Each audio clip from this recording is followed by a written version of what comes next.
기쁘고 복된 날, 하나님의 크신 은총이 예배하는 여러분 모두 함께 하시기를 바랍니다. 저도 크리스마스 이브라 보타이를 한번 해봤는데 어울리나요? 제가 이거라고 거울을 보니까 제가 국민학과 6학년 졸업사진에 보타이를 하고 찍은 게 있는데 그때하고 똑같이 생겼더라고요. 국민학교 6학년 시절로 돌아간 것 같아서 무척 기쁩니다. 크리스마스는 아이들의 계절이죠. 우리가 다 어린아이와 같은 마음으로 돌아갈 수 있게 되기를 소망합니다. 우리는 오늘 소망의 초, 또 평화의 초, 기쁨과 사랑의 초와 그리고 성탄의 초를 켜고 예배를 드리고 있습니다. 우리는 이 촛불을 켜고 주님께 기도합니다. 주님의 은총으로 우리를 찾아오셔서 우리 마음의 어둠을 밝혀주십시오. 이렇게 말입니다. 사관에 머물 곳이 없어 말 구유로 향하실 수밖에 없었던 주님은 지금 이 시간에도 머무실 곳을 찾아 이 차가운 세상을 방황하고 계실는지도 모르겠어요. 주님을 모신다는 건 우리 마음에 주님이 머무실 만한 자리를 마련하는 것입니다. 어떻게 할 수 있을까요? 우리가 주님을 사랑의 왕이라고 고백합니다. 평화의 왕이라고 고백합니다. 그렇다면 그 대답은 분명합니다. 우리 마음이 사랑을 향해 열릴 때, 우리 마음이 평화를 향한 순례의 행진이 될 때, 그때 주님은 우리 속에 머무시게 될 것입니다. 여러분, 성탄절 이야기를 담은 그림들을 많이 보셨죠? 성화들이 이렇게 많이 있는데 중세시대 종교 미술은 그 그림을 그리는 원칙들이 좀 있었어요. 그래서 그들은 어떤 신학적인 입장 또는 그들의 신앙적인 입장에 따라서 그림을 그려나갑니다. 그런데 거기 보면 이 특별히 성탄절 이야기를 그렸던 그림들을 보면 요셉과 마리아가 나이 차가 많이 나는 것으로 그렇게 그려집니다. 무슨 뜻이냐면 그들은 부부로 어울리지 않는 부부다. 그런 것을 상징하는 거예요. 그래서 주님 탄생을 그린 성화를 보면 대부분 요셉은 하얀 수염과 백발을 한 채 한쪽에 무기력하게 쭈그려 앉아있는 그런 모습으로 요셉을 그립니다. 그것은 예수님이 요셉에 의해서가 아니라 성령에 의해서 잉태한 것이다. 그런 의미를 거기에 더해주기 위해서 그렇게 그렸던 모양이에요. 아마도 15세기 또는 14세기, 16세기 이 중세의 화가들은 남자들은 문지방을 넘을 힘만 있어도 된다는 사실을 몰랐던 것 같습니다. 아무튼 그렇게 그림을 그렸어요. 자, 동방박사들이 아기 예수를 경배하는 장면에서도 보면 요셉은 빠져있는 경우들이 많이 있습니다. 사실은 요셉의 존재가 교회에는 늘 걸림돌이었어요. 요셉이 없어야 예수님께서 성령에 의해 잉태했다는 사실을 더 강조할 수 있을 텐데 그래서 요셉을 그림에서 빼버리는 경우들도 있었습니다.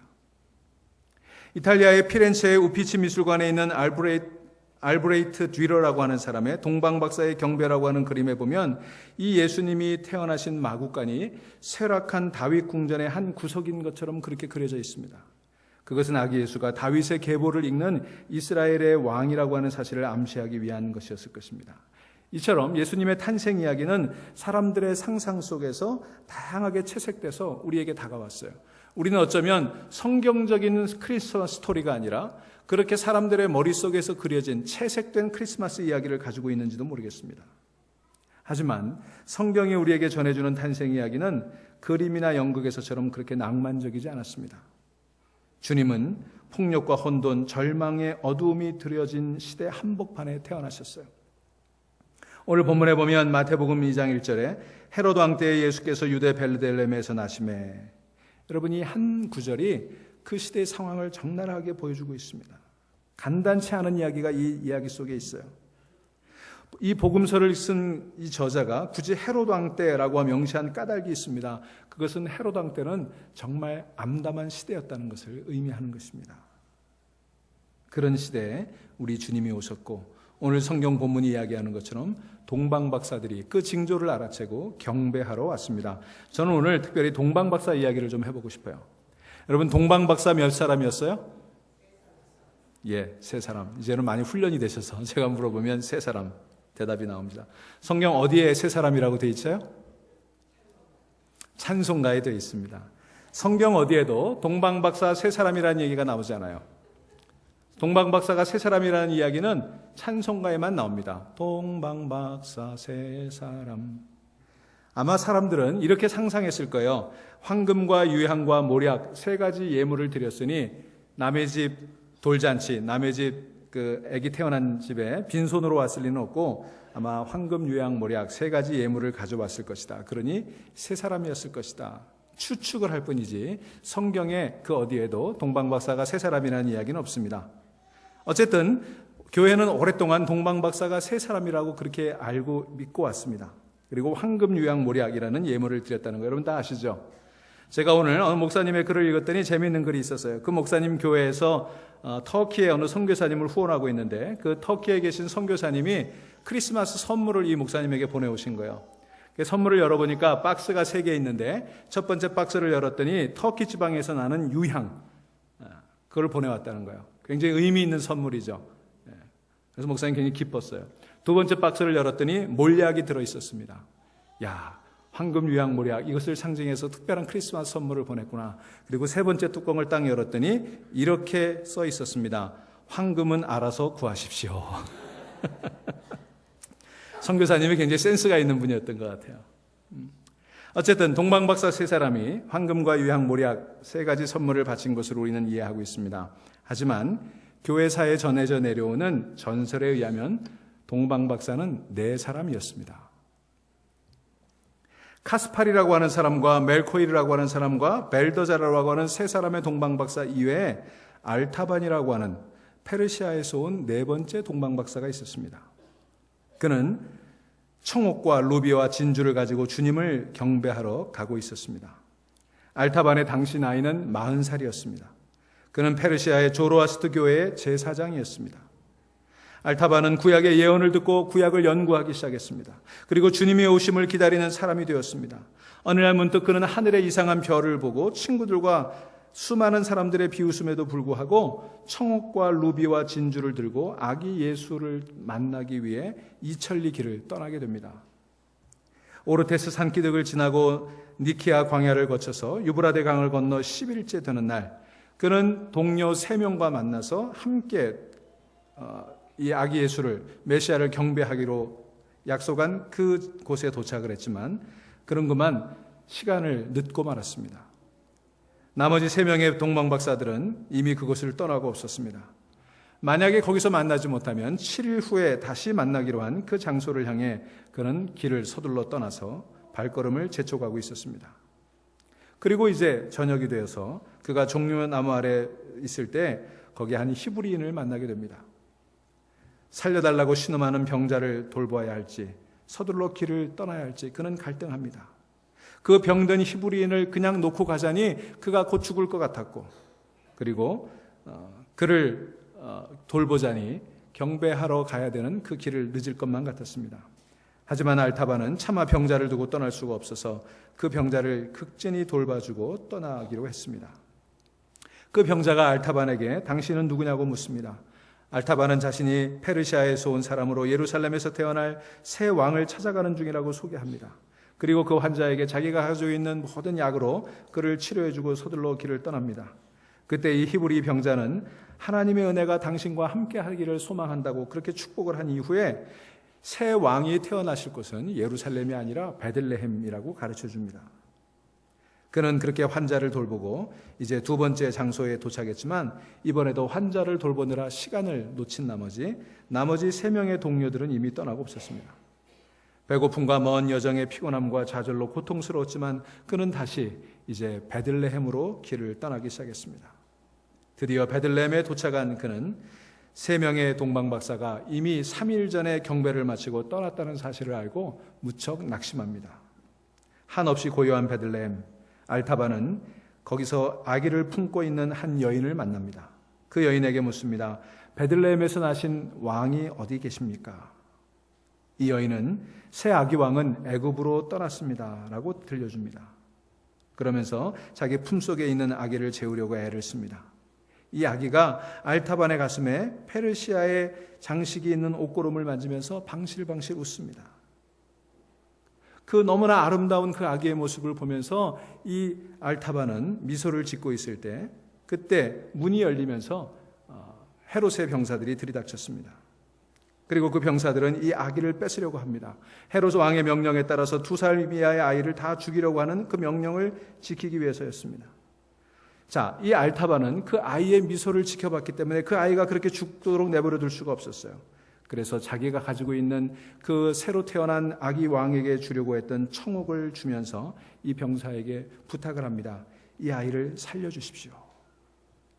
그 병사는 눈부시게 빛나는 그 청옥을 움켜쥐고 이 집에는 아무도 없어 라고 소리치며 돌아 나갔습니다.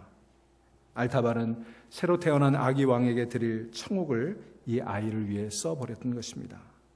그는 기도합니다. 주님, 저를 용서해 주십시오. 주님께 드릴 예물을 이렇게 주고 말았습니다. 알타바는 다시 아기가 떠났다고 하는 애굽을 향해 열심히 내려갑니다. 애굽에 내려간 그는 애굽 곳곳을 찾아다닙니다. 빈민촌, 노예시장, 피난민촌을 뒤지면서 베들레헴에서 내려온 아기를 찾기 시작을 했습니다. 그가 노예시장을 지나고 있을 때 젖먹이 아이를 떼어놓으려는 한 젊은 여인의 절규를 듣습니다. 그 젖먹이 아기를 품에서 떼어서 팔려고 했던 것입니다. 그 여인의 절규를 들으면서 알타바는 마음이 아팠습니다.